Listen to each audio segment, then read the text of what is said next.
NIT में नौकरी अस्थायी करने की मांग को लेकर 10 अगस्त से अनशन कर रहे चतुर्थ श्रेणी एवं कैजुअल कर्मचारियों ने बुधवार को विधायक किशोरनाथ के हस्तक्षेप के बाद अनशन समाप्त कर दिया। कर्मचारियों का कहना है कि वे पिछले 37 वर्षों से सेवा दे रहे हैं, लेकिन अब तक उनकी नौकरी अस्थायी नहीं हुई। विधायक किशोरनाथ ने अनशन स्थल पर पहुंचकर कर्मचारियों से बातचीत की और उनकी मांग को लेकर एनआईटी निदेशक दिलीप कुमार वैद्य से चर्चा की। विधायक ने कर्मचारियों को आश्वासन दिया कि वे उनकी समस्या को मुख्यमंत्री डॉक्टर हिमंत बिश्व शर्मा के समक्ष उठाएंगे और समाधान के लिए हर संभव प्रयास करेंगे।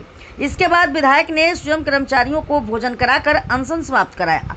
कर्मचारियों ने विधायक के आश्वासन पर भरोसा जताते हुए आंदोलन वापस लिया और नौकरी अस्थायी होने के अस्थायी समाधान की उम्मीद व्यक्त की। सिलचर से प्रेरणा भारतीय डिजिटल न्यूज नेटवर्क की एक रिपोर्ट।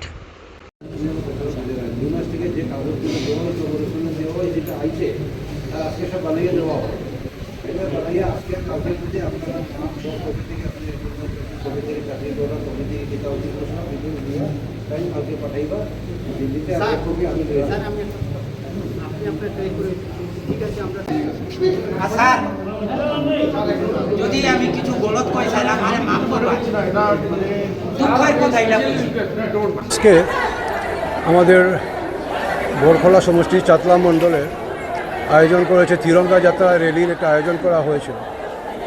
আর এই তিরঙ্গা যাত্রা র্যালিতে মানে প্রায় হাজারো সংখ্যায় জনগণ সেখানে স্বতঃস্ফূর্তভাবে ওখানে সমাগম হয়েছেন এবং আমাদের যাত্রা সফলোন্নত করেছেন। সেখানে অনেক স্কুলের ছাত্রছাত্রীরা রয়েছেন, এসএসজি থেকে অনেক দিদিরা, মায়েরা, বোনেরা রয়েছেন বা বিভিন্ন সংগঠন থেকে ওনারাও এসে যোগদান করেছেন। অনেক মানে হাজার হাজার লোকের সমাগম হয়েছে সেই র্যালিতে। আর সেই র্যালিটা আমাদের চাতলা ক্যাম্প থেকে শুরু করে ভরম্বাবা মন্দির পর্যন্ত করা হয়েছে। আর সেখানে প্রায় 100 মিটার লম্বা দীর্ঘ একটা জাতীয় পতাকা নিয়ে সেই র্যালিটা করা হয়েছে। আর র্যালি খুব সুন্দরভাবে সাফল্যমণ্ডিত হয়েছে, যার জন্য স্কুলের যে ছাত্রছাত্রীরা রয়েছেন ওনাদেরকে বিশেষ করে ওনাদেরকে আমি ধন্যবাদ দিচ্ছি। আর যারা নাকি নিউ ভোটার যারা রয়েছেন ওনাদেরকে দেখা গেছে এবার ওনাদের স্বইচ্ছায় এসে আমাদের এই যাত্রায় অংশগ্রহণ করেছেন, ওনাদেরকেও আমি ধন্যবাদ দিচ্ছি। কেননা ওনারাই আগামী দিনে আমাদের এই যাত্রাকে এগিয়ে নিয়ে যাবেন।